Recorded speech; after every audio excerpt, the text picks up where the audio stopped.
But what I experienced in Southern California is I would get groups together, and I'm pretty persuasive, and I would tell them, hey, for the cause of Christ, in about 12 months or 18 months, I want you to break up and reach out to other people. And all they did was say, they lied. And they go, okay, Pastor. And then I come back, hey, no, but for the cause of Christ. And I bring my Catholic upbringing. Jesus would do it, and you could try to bring on your preacher mind and everything like that.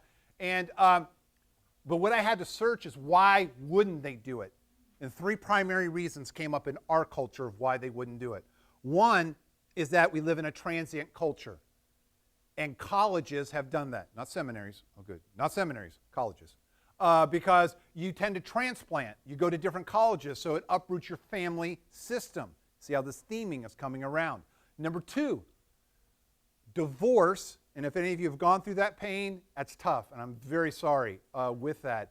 But the repercussions when children are involved is shrapnel goes to the kids. And what happens is at least in our thing, at least through 5 generations.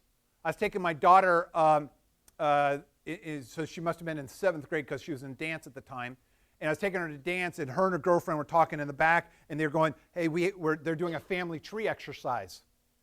And her friend goes, this is so hard because I have 4 dads. That shatters a family system.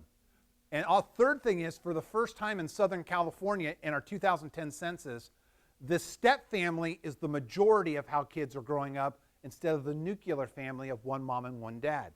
You add all that together, and what happens is people don't know what the family system is really about. So then when you come along with your Superman small group cape and you whoosh into the small group and say, hey, Jesus would break this apart, and 1 group can come by 2, and 2 can become 4, and 4 become 8, and it works great on paper, they would basically say, I'm not doing it. Because they've found community and they don't want to let go. Now, when that happens, you have 1 or 2 options. Principles of evangelism, you say, okay, we won't do evangelism. Or you say, we need to find a new way to do evangelism. So one of the things we do in our group in this area of evangelism is, I'll just take my great healing church right here, all 6 of you. You're now in my small group. Real-time exercise. What's the first name of somebody who doesn't know Christ that lives near you? First name only. Okay? Boom. Jack. Megan. John. Did you make that up? That was yeah. Sniffed him out. He's like going, John. Hector. Okay, what just happened? Evidently nothing. What happened? I heard something over here. What's... Okay, you may have. You found 6 more people. What else happened? Sociologically, what happens when somebody vocally tells their friends, this is somebody that I know that doesn't know Christ? What sociologically happens? What was that? Makes them accountable.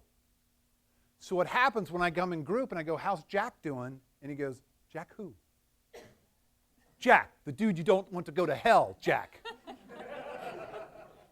Jack. He goes, oh yeah, I should probably do something. Yeah. And what happens is, what we do is we raise the heat on personal evangelism and help the group know how they can do local and global evangelism too.